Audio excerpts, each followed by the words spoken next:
Well, I was 26 when I began my teaching career at Hastings College in August of 1973. I weighed 285 pounds, stood 6'4", had a full head of hair, and a brown mustache.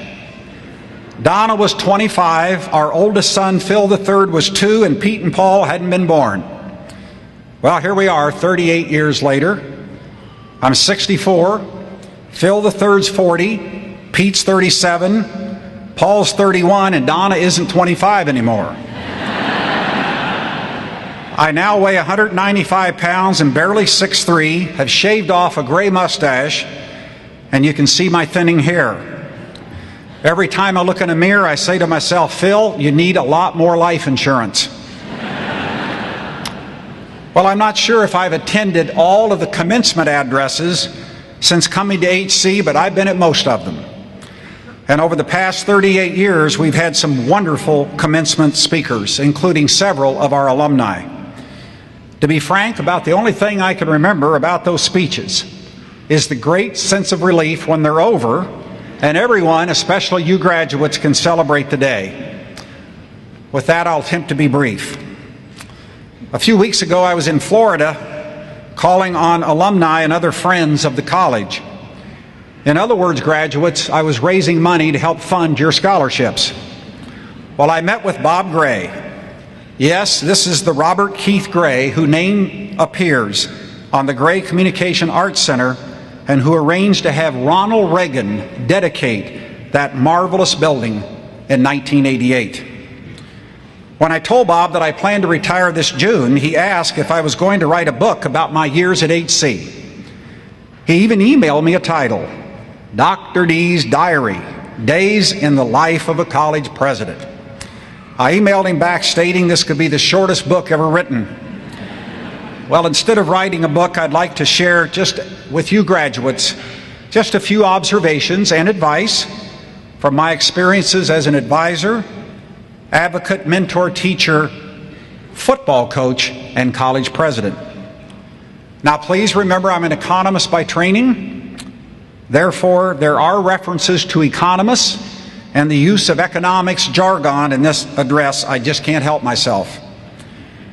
In the early 1970s, there was supposedly a great debate in the House Ways and Means Committee between two Nobel Prize winning economists, Milton Friedman and Paul Samuelson. It was an economic period of time defined as stagflation, which describes an economy suffering from both substantial unemployment and very high levels of inflation.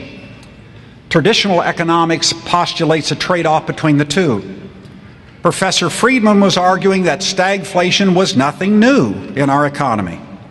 Dr. Samuelson responded by stating, Dr. Friedman, you can't find anybody who would agree with that statement.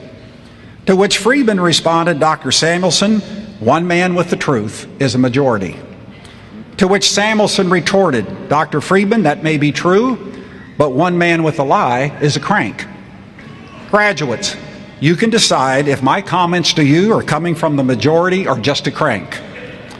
First observation, graduates, continue to spend quality time with your parents. Let's do a little research. I want parents of all of our graduates to please stand and remain standing. With all the parents of our graduates here today, stand and remain standing. Now, all of the grandparents, all you grandparents stand. Now I'd like to have all family members of these graduates stand. You just look around this arena.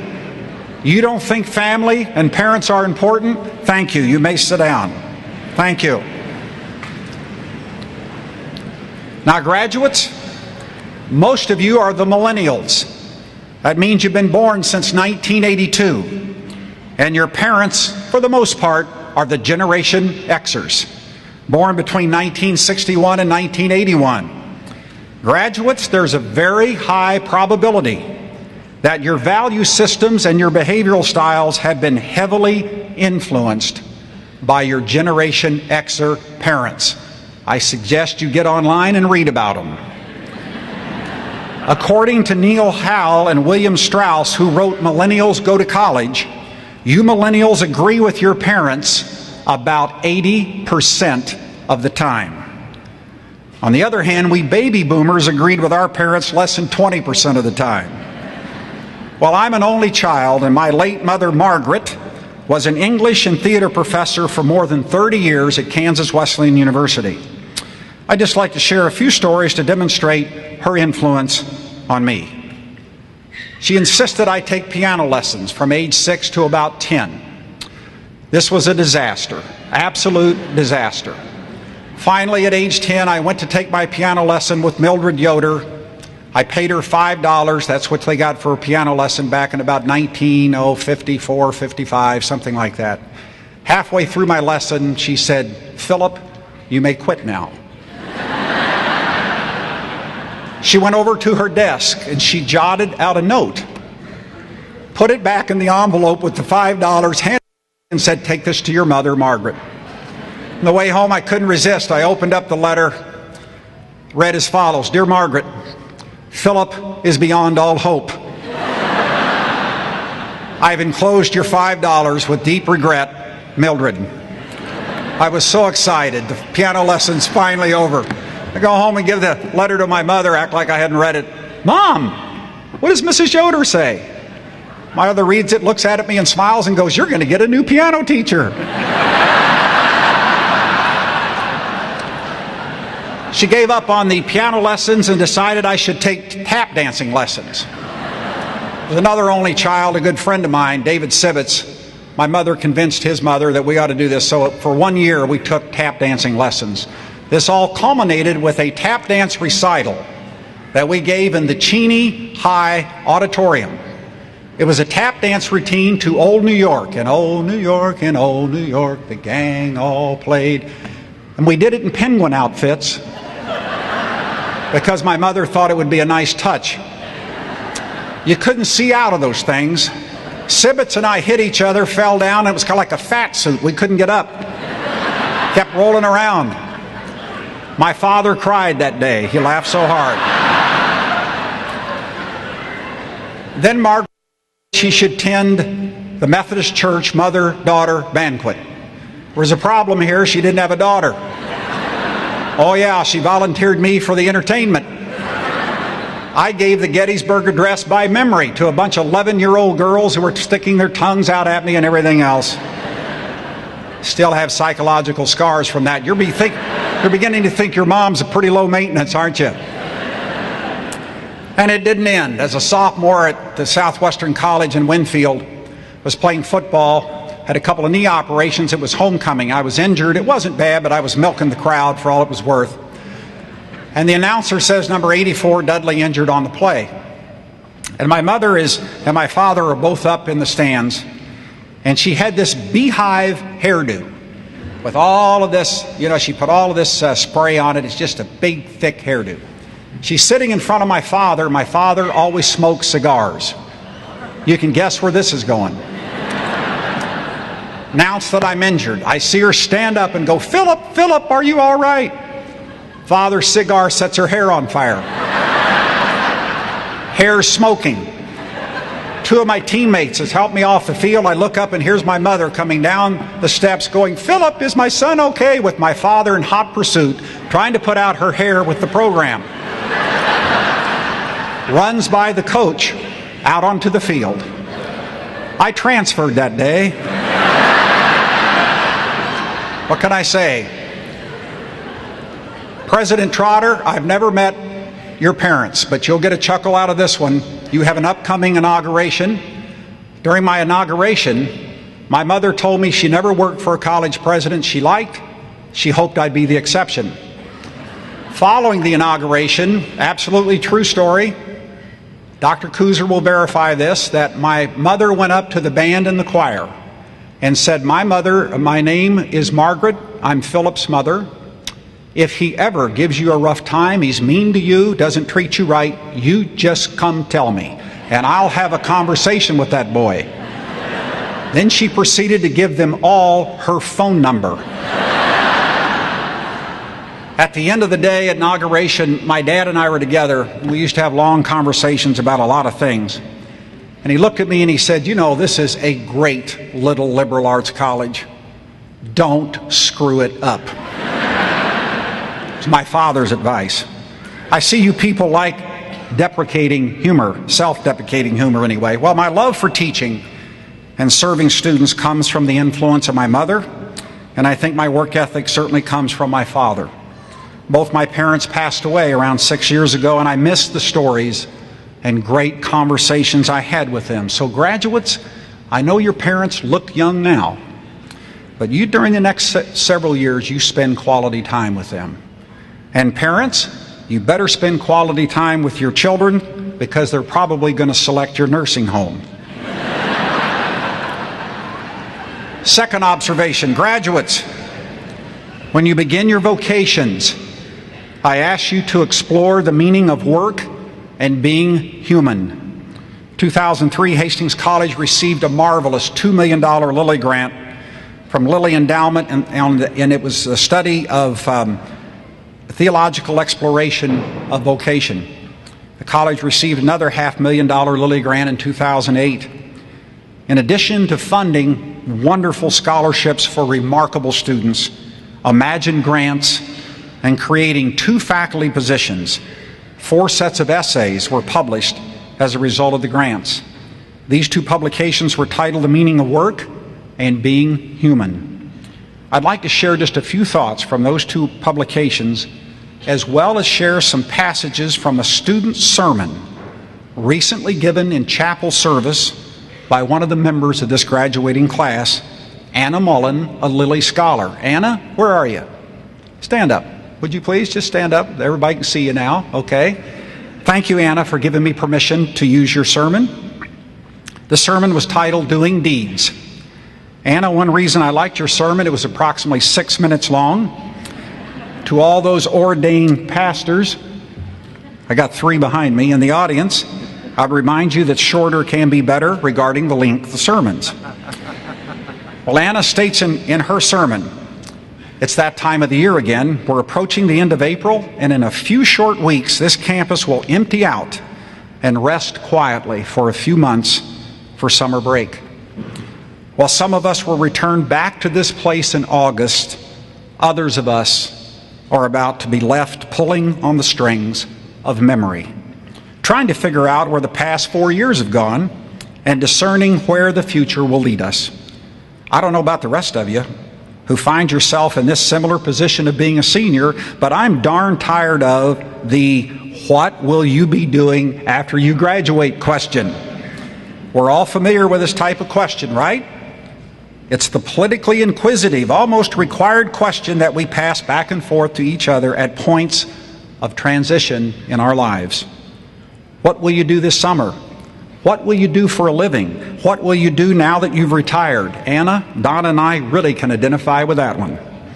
She continues, we very much place the value of our worth on the acts of doing, our jobs, and much less on our understanding of what Parker Palmer calls authentic selfhood, or what I've come to understand as vocation.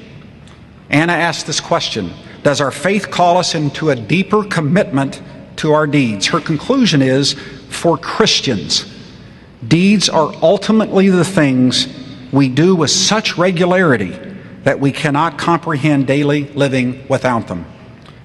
What do you do for a living? What are your deeds?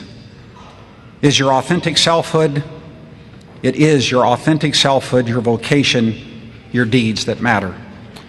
Barbara Brown Taylor, in her essay, The Work of Being Human, states, what any of us does for a living is not nearly as important as the way we do it, including the way we treat those who labor along with us.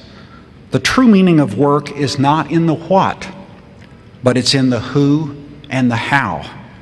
If we could just learn to believe this, then we might enlarge the circle of those whose work we deem valuable. We might even ease up on ourselves, discovering how many kinds of jobs are worth doing once we change our reasons for doing them.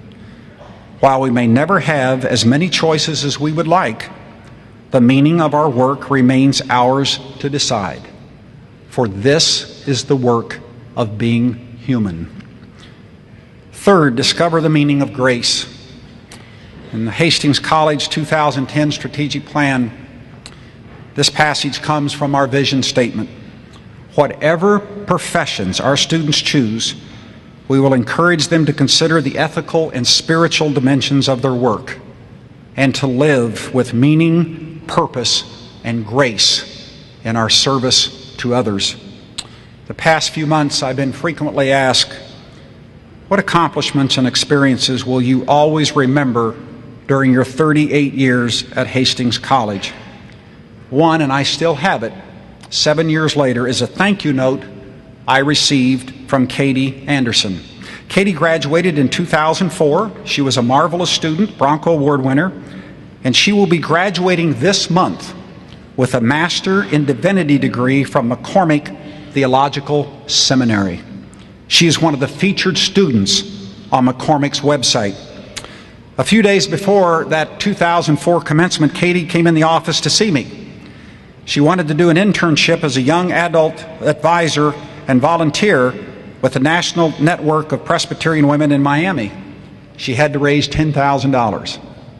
So she says, Dr. D, I really need your prayers, and of course the second half, your financial support.